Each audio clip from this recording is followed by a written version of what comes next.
Assalamualaikum warahmatullahi wabarakatuh. Alhamdulillah wassalatu wassalamu ala rasulillah wa ala alihi wa sahbihi wa man sara ala tabi'ul huda ila yaumil wa ba'd. Hadirin yang Allah muliakan, tidak ada kata yang pantas untuk kita angkat pada awal pertemuan kita kecuali kata syukur, puji dan puja kita kepada Allah Subhanahu wa ta'ala atas segala nikmat yang Allah berikan kepada kita, nikmat yang tidak bisa kita hitung satu demi satu. Allah Subhanahu wa ta'ala berfirman, wa in ta'uddu ni'matallahi la tuhsuha. Dan jika kalian ingin menghitung nikmat Allah, maka kalian tidak akan bisa menghitungnya. Teman-teman semua, ayat ini bukan hanya untuk orang yang bisa mendengar, tapi juga untuk teman-teman tuli.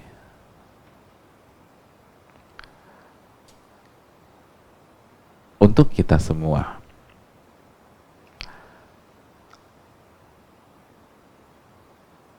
Walaupun kita punya keterbatasan, apapun itu, kalau teman-teman tuli mungkin pendengaran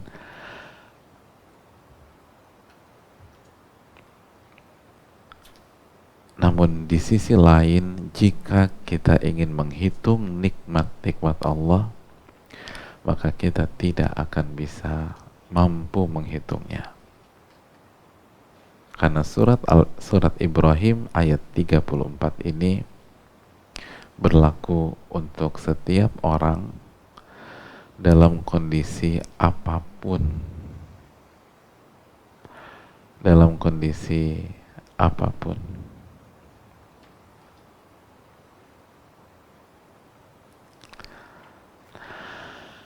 Oleh karena itu, marilah kita bersyukur kepada Allah Subhanahu wa ta'ala.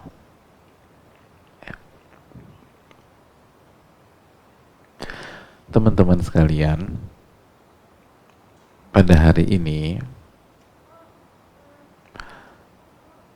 kita akan bicara tentang sebuah zikir. Kita akan berbicara tentang sebuah zikir. Zikirnya mudah, simple, sederhana. Saya yakin teman-teman bisa menguasainya dengan izin Allah Subhanahu wa ta'ala, tapi mengandung keutamaan dan efek positif yang besar dalam kehidupan kita.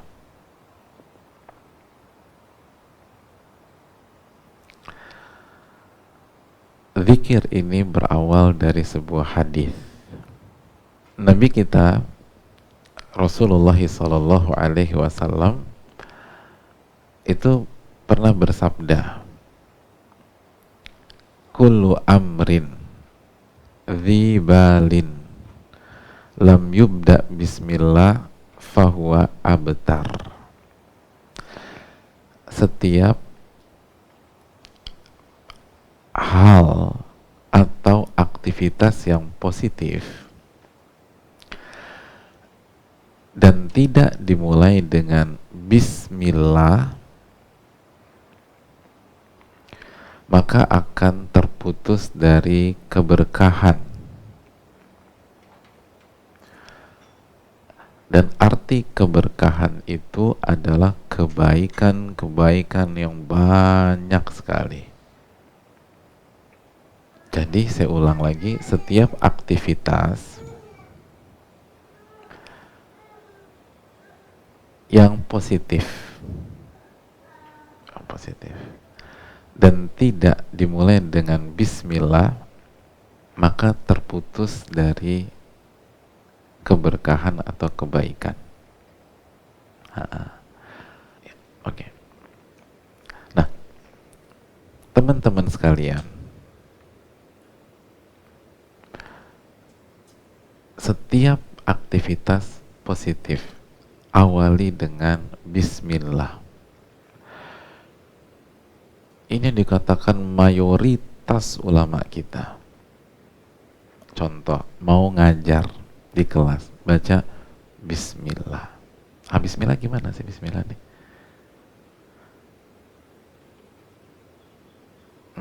Itu bismillah. Enak ya. Masya Allah. Ya. Jadi, bacalah bismillah sebelum kegiatan. Mau nyapu rumah, baca bismillah, biar berkah tuh. Mau masak, baca bismillah. Betapa banyak aktivitas memasak justru jadi awal pertengkaran dalam rumah tangga. Maksudnya gimana? Ya, istrinya capek-capek masak, lalu suguhkan ke suami, suaminya bilang enak, akhirnya berantem. Jadi itu masakan gak berkah, gak mengundang kebaikan. Ketika diusut-usut, iya, lupa mengucapkan bismillah, gitu loh. Emangnya semudah itu, Ustadz? Emangnya tadi kalau istri nanya, emangnya kalau aku bilang bismillah, masakanku yang enak itu jadi enak?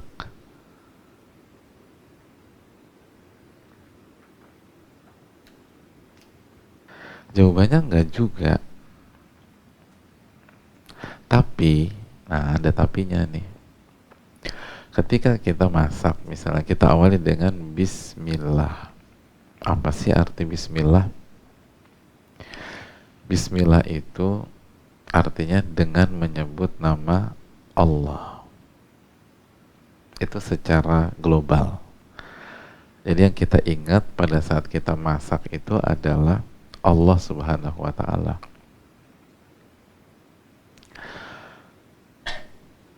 Otomatis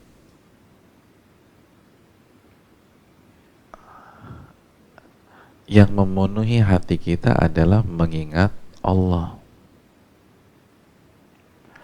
Dan kita tahu Allah Subhanahu wa ta'ala tidak pernah menyia-nyiakan kebaikan hambanya, walaupun gak enak,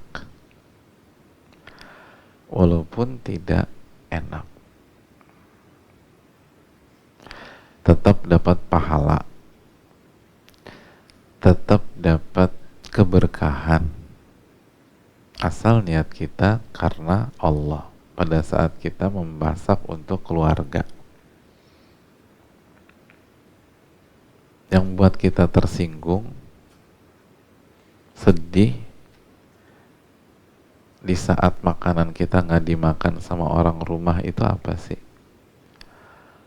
Pada saat orang rumah bilang makanannya nggak enak, jawabannya karena hati kita berharap sama makhluk.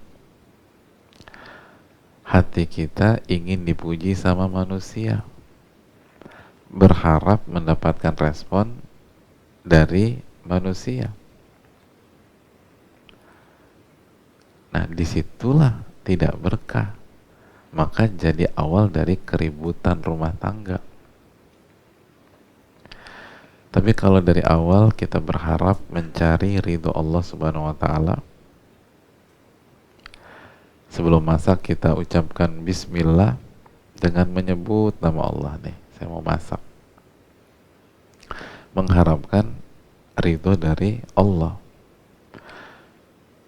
maka kita nggak terlalu peduli mau dipuji manusia kek, mau dibilang enak kek, mau dibilang enak kek, hati tetap tenang.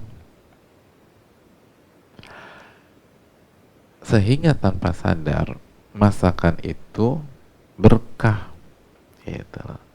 Salah satu bentuk keberkahannya ternyata dari masakan itu kita jadi belajar kesabaran dan keikhlasan.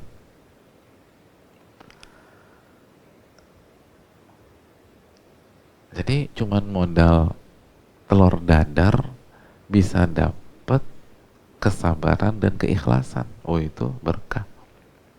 Itu mahal tuh.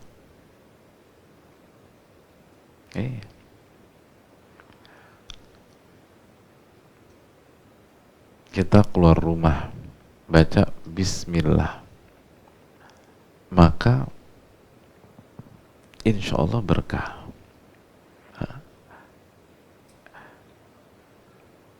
Mungkin ada yang bertanya, tapi ada temanku suka baca bismillah, hidupnya jauh dari keberkahan, Ustadz. Itu apa penyebabnya? Dia sukanya marah-marah, omongannya juga kasar dan kotor, padahal dikit-dikit bismillah.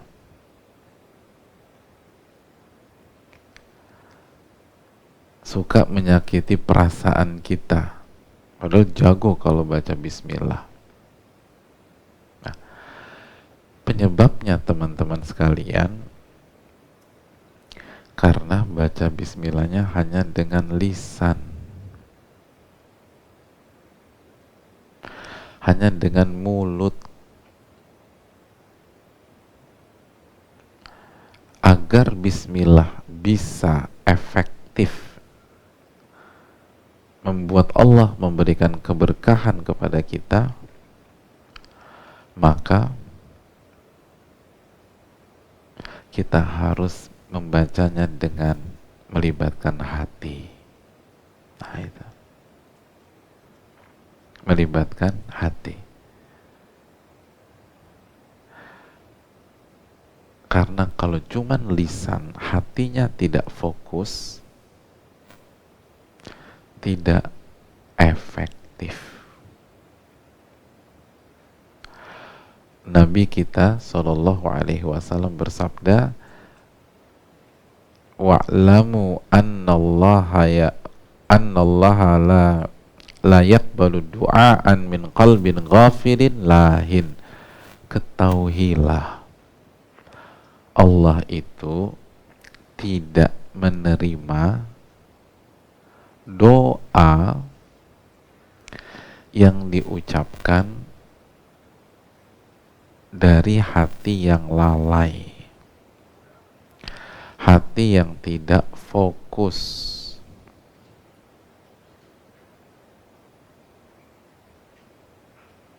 Jadi kalau baca bismillah cuman dengan lisan, itu nggak efektif. Allah nggak terima. Kapan Allah terima bismillah kita? Kalau kita ucapkan dari hati. Nah, itu. Nah, timbul pertanyaan, teman-teman, gimana bisa bismillah dari hati, Ustadz? Caranya dengan memahami dulu apa makna dari bismillah. Nah, itu. Bismillah itu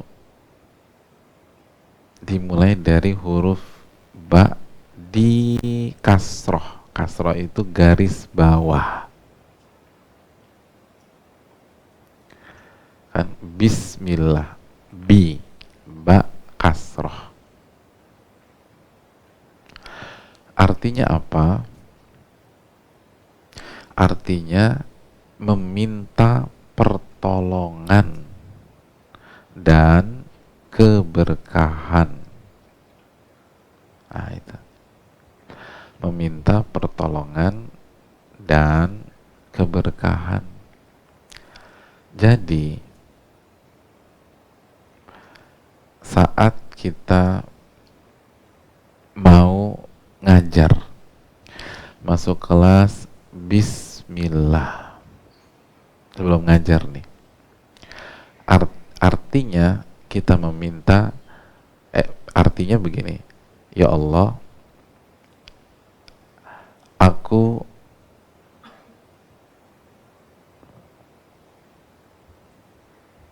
meminta pertolonganmu dan keberkahan darimu pada saat aku mengajar dengan menyebut namamu ya Allah, gitu loh. Kan bismillah dengan menyebut nama Allah. Jadi aku meminta pertolongan dan keberkahan dalam aktivitas ini. Misalnya ngajar, masak berarti masak, pergi berarti aktivitas di luar rumah, terus masuk kamar mandi misalnya, di kegiatan di dalam kamar mandi, masuk rumah, kegiatan dalam rumah. Jadi kita ulang, arti bismillah adalah aku meminta pertolongan kepada Allah dan keberkahan dalam aktivitas ini, bisa ngajar, bisa masak, bisa belajar, bisa pergi, dengan menyebut nama Allah. Itu, dengan menyebut nama Allah.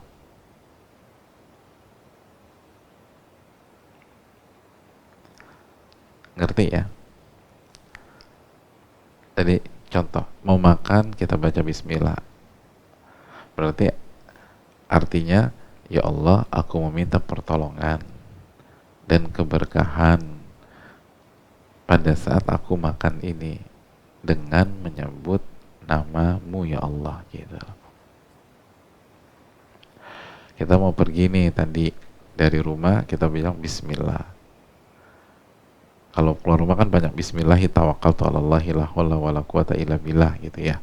Nah, bismillahnya itu ya Allah, aku minta pertolongan dan keberkahan dalam perjalanan dan pada saat aku belajar dengan menyebut namamu. Nah, itu. Jadi sebelum kita beraktivitas, kita minta pertolongan dulu kepada Allah dan keberkahan dari Allah Subhanahu wa Ta'ala. Gitu. Jadi bismillah itu adalah sebuah simbol ketergantungan seorang hamba kepada Allah dalam kegiatan sehari-hari. Hamba yang senantiasa membaca bismillah sebelum bekerja, belajar, nyapu, sebelum ngepel, sebelum nyuci, sebelum masak, dan aktivitas yang lain, itu berarti dia senantiasa meminta pertolongan kepada Allah di setiap aktivitasnya. Berarti dia itu ketergantungan kepada Allah. Dan ketika hamba itu ketergantungan kepada Allah, maka Allah pasti akan menolongnya. Allah berfirman dalam surat At-Talaq ayat 3, "Waman yatawakkal 'alallahi fahuwa hasbuh." Barang siapa yang bertawakal, bergantung kepada Allah, niscaya Allah akan cukupkan. tawakal. Gitu, tawakal. Gitu. Ya. Itu Allah pasti akan cukupkan. Makanya dia akan dapat pertolongan dan keberkahan walaupun dapat masalah, tapi masalahnya bawa kebaikan. Masalahnya membawa kebaikan. Gitu hadirin. Saya pernah keluar rumah baca bismillah dalam rangka ngisi kajian di sebuah masjid.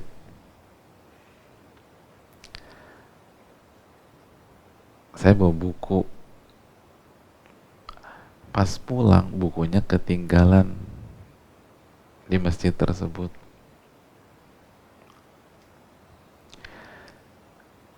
Dan saya nggak sadar bukunya tertinggal di masjid. Akhirnya menjelang hari yang sama di pekan depannya, saya butuh buku tersebut untuk persiapan. Kan mau kajian lagi, kajiannya per pekan.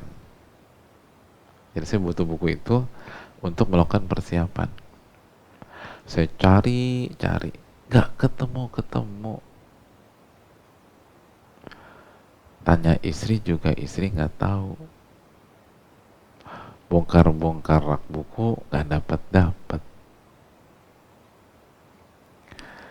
Akhirnya mau nggak mau saya harus cari dari referensi lain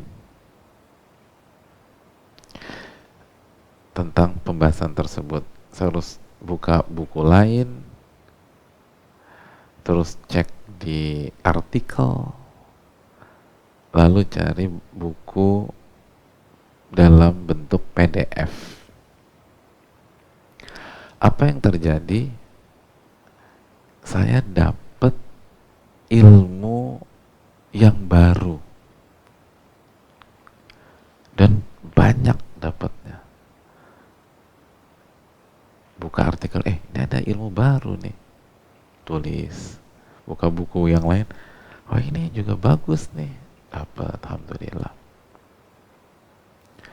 Akhirnya pas hari H, hari kajian, walaupun saya nggak punya buku karena buku saya hilang, menurut saya saya pikir buku saya hilang, karena kan saya nggak tahu buku itu kemana. Saya tetap percaya diri dengan izin Allah karena saya udah dapat bahan-bahan yang lain dari buku-buku yang lain. Berangkatlah saya ke masjid. Pas sampai di masjid, DKM-nya perlihatkan sebuah buku sambil bertanya, ini buku Ustadz. Pas saya lihat, alhamdulillah itu buku saya. Artinya apa?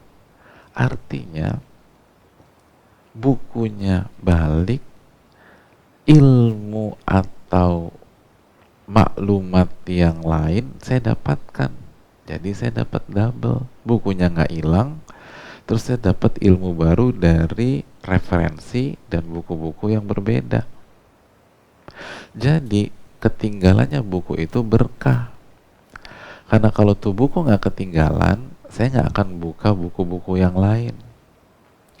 Saya tidak akan buka artikel-artikel yang lain. Saya buka buku-buku tersebut karena buku induk saya hilang.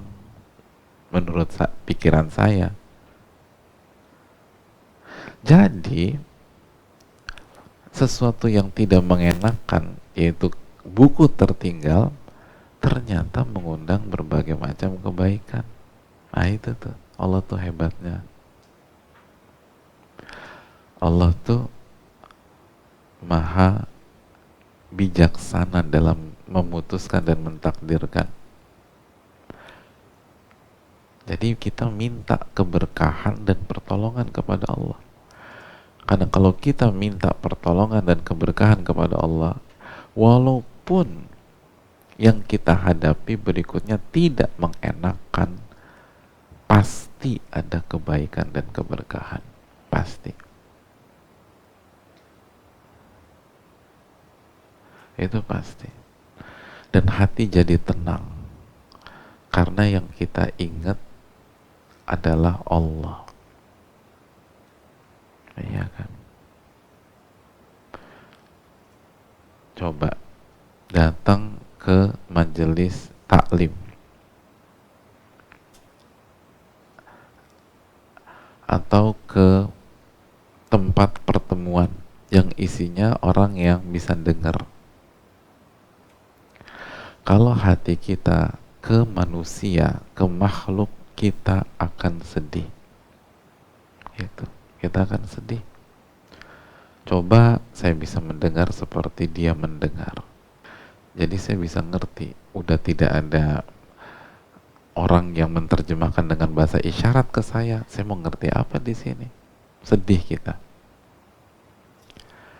Karena kita ngingat manusia dan fokus ke manusia. Tapi kalau kita mengingat Allah, tenang.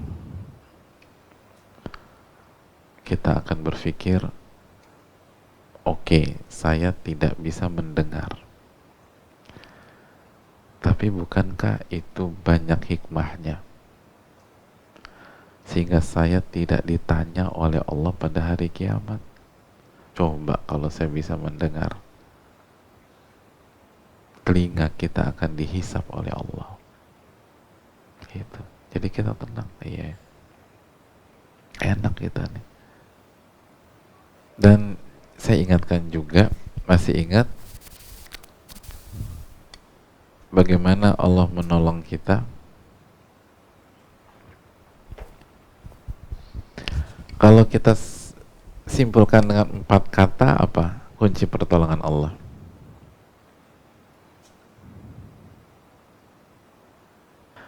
Yang pertama kata Nabi apa? Lemah. Lemah. Yang kedua, doa. Yang ketiga, sholat. Yang keempat, ikhlas. Ikhlas. Nah, begitu ada masalah, untuk bisa mengingat 4 hal ini, itu nggak mudah. Yang ada orang suka panik, akhirnya nggak doa, nggak sholat. Akhirnya orang emosi, marah dia. Akhirnya nggak doa, nggak sholat juga.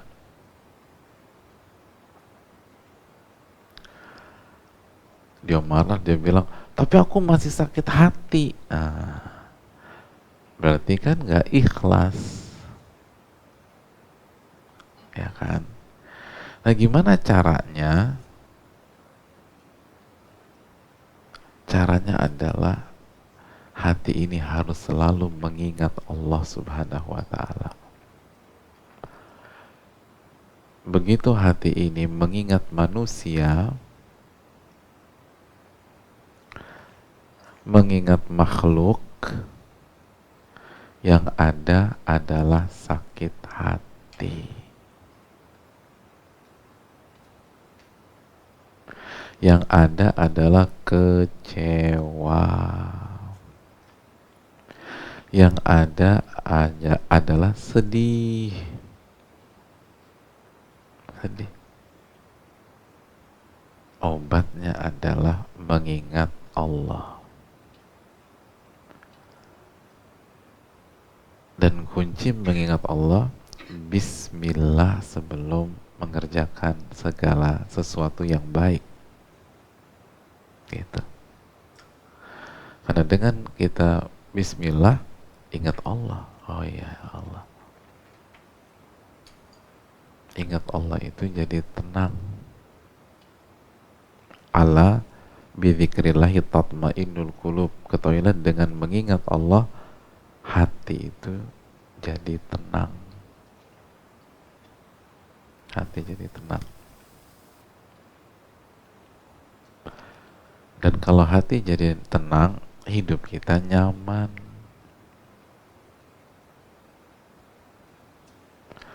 Kalau hati tenang, akhirnya kita gampang berdoa. Kalau panik susah berdoa, tapi kalau tenang doa enak. Kalau hati tenang, sholat juga betah, ya kan? Coba, ada yang pernah sholat pas lagi kebelet apa enggak? Enak nggak sholatnya? Nggak enak. Kenapa? Karena kita sholat pas lagi nggak tenang. Gitu. Jadi biar kita bisa banyak doa, sholat, ikhlas, itu harus banyak-banyak ingat Allah. Jangan ingat manusia. Justru kalau manusia itu kuncinya kekecewaan. Nah itu.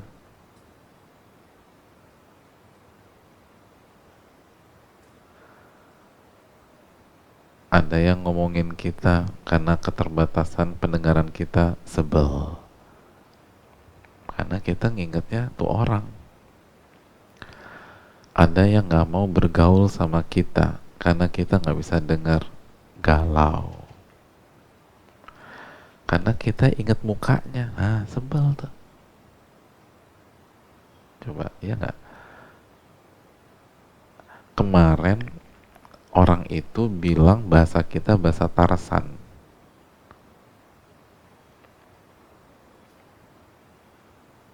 Enak nggak dibilang bahasa gitu? Enggak ya? Nah, kalau hari ini kita inget-inget muka tuh orang, bahagia atau sebel?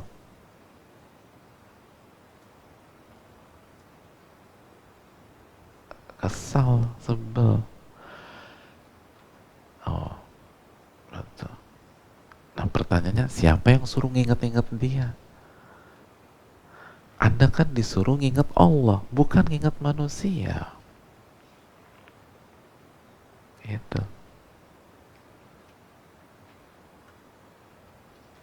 Makanya dengan menyebut nama Allah. Jadi teman-teman sekalian, yang membuat kita sedih itu bukan karena keterbatasan kita dalam mendengar, tapi yang membuat kita sedih itu kita nggak ingat sama Allah dan kita nggak baca Bismillah, tidak menghayati Bismillah dalam keseharian kita. Nah, itu sedih.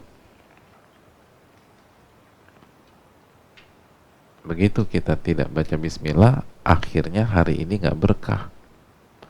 Begitu nggak berkah, kerjanya marah aja dari pagi. Nah itu.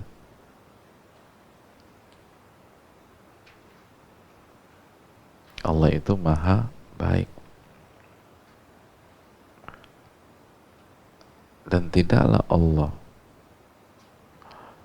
menghilangkan sesuatu pada diri kita kecuali Allah akan kasih dari sisi yang lain. Gitu. Makanya secara ilmiah, orang yang nggak bisa melihat itu pendengarannya dikuatkan sama Allah karena dia nggak bisa melihat. Dan sebaliknya, orang yang tidak bisa mendengar, penglihatannya ditajamkan oleh Allah. Makanya kan kenapa teman-teman bisa mengucapkan satu dua kata walaupun samar-samar ya, padahal nggak pernah dengar. Kok bisa? Itu kan pertanyaan saya pekan lalu. Jawabannya dengan melihat gerakan bibir. Itu susah loh. Saya sendiri nggak. Oke, gerakan bibir, kok suaranya bisa sama itu loh. Coba saya tutup telinga gitu, saya juga nggak ngerti tuh orang ngomong apa. Dan itu benar.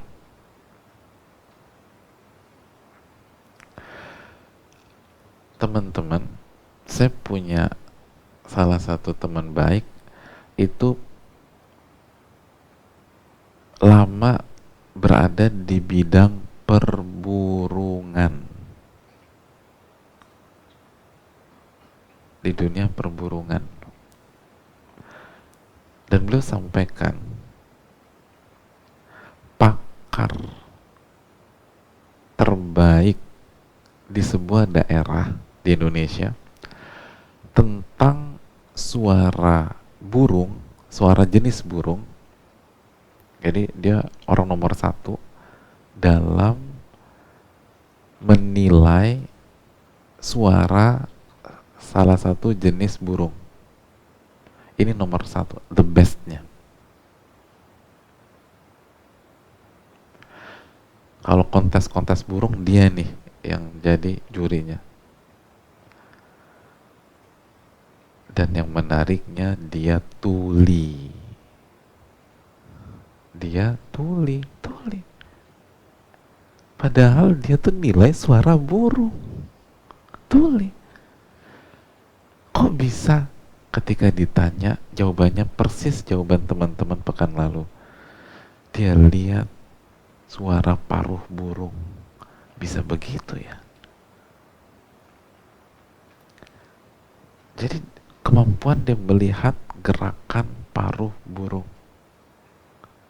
Iya. Dan penilaiannya tepat. Burung yang dia bilang suaranya paling bagus diakui oleh semua orang yang bisa dengar dan pencinta burung. Benar. Jadi bukan ngasal. Dia bilang ini yang menang. Semua sepakat, iya emang ini yang terbaik tuh burung. Bayangkan, tuli. Kerjaannya nilai suara burung. Dan yang terbaik di daerah tersebut.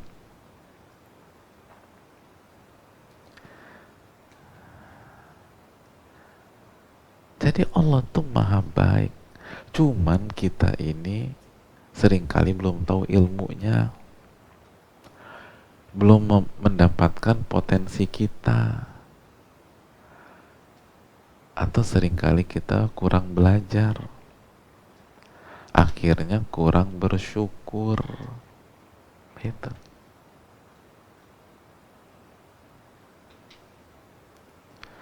Makanya teman-teman sekalian selalu ingat sama Allah. Sehingga kita tenang, dan saat kita tenang banyak kebaikan, dan pada saat kita banyak kebaikan hidup kita lebih produktif karena tenang jalanin hidup. Coba kalau kita gelisah, nggak ada yang kita kerjain, berantakan semua.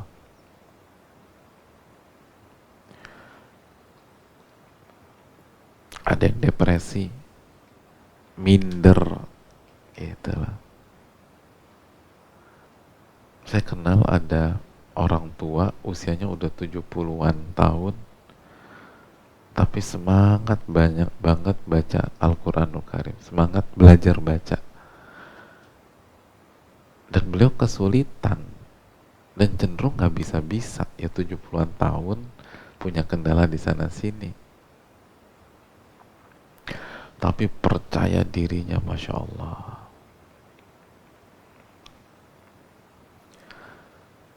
Ketika ditanya, saya tanya waktu itu, Pak, kenapa semangat banget? Emangnya Bapak optimis bisa baca Quran? Kata beliau, gak tahu ya. Tapi paling tidak saya punya cita-cita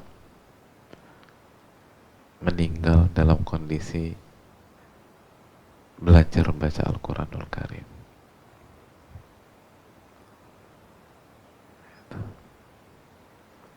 Adapun bisa nggak bisa, itu urusan Allah. Itu jamaah.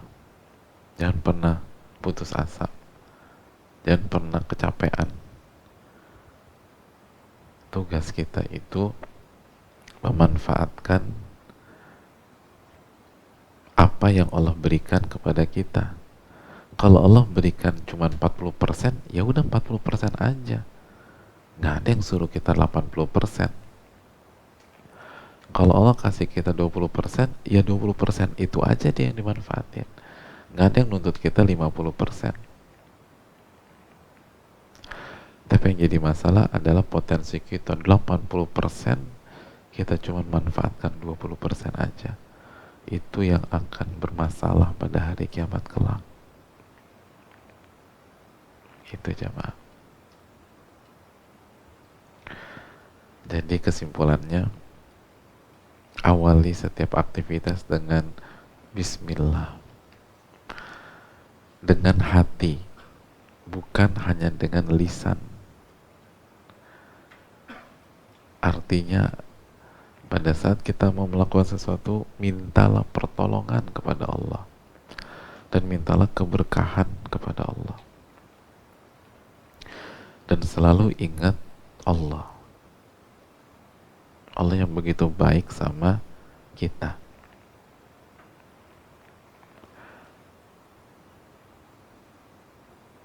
Semua punya kekurangan. Ada yang jago di telinga, ada yang jago di mata, ada yang jago di tangan.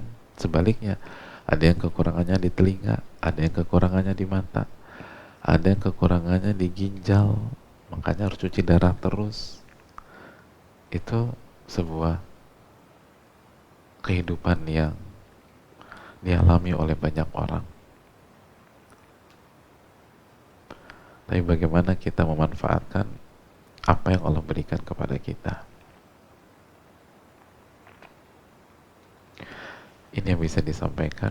Semoga bermanfaat. Terima kasih banyak kepada semuanya, dan semoga kita mendapatkan ilmu yang bermanfaat. Dan ingat, diamalkan teman-teman, karena ilmu itu bukan untuk dikoleksi, tapi diamalkan ya. Jadi mulai sekarang dikit-dikit Bismillah. Mau mau bicara Bismillah gitu loh. Mau pergi Bismillah gitu. Mau ngajar Bismillah dulu gitu pokoknya kita. Dan semoga Allah terima amal ibadah kita. Sebuah kebahagiaan bisa belajar dengan teman-teman semua, dan sebuah detik-detik yang sangat menyenangkan. Semoga Allah berkahi pertemuan kita. Kita tutup, subhanakallahumma wa bihamdika asyhadu an la ilaha illa anta astaghfiruka wa atubu ilaik. Assalamualaikum warahmatullahi wabarakatuh.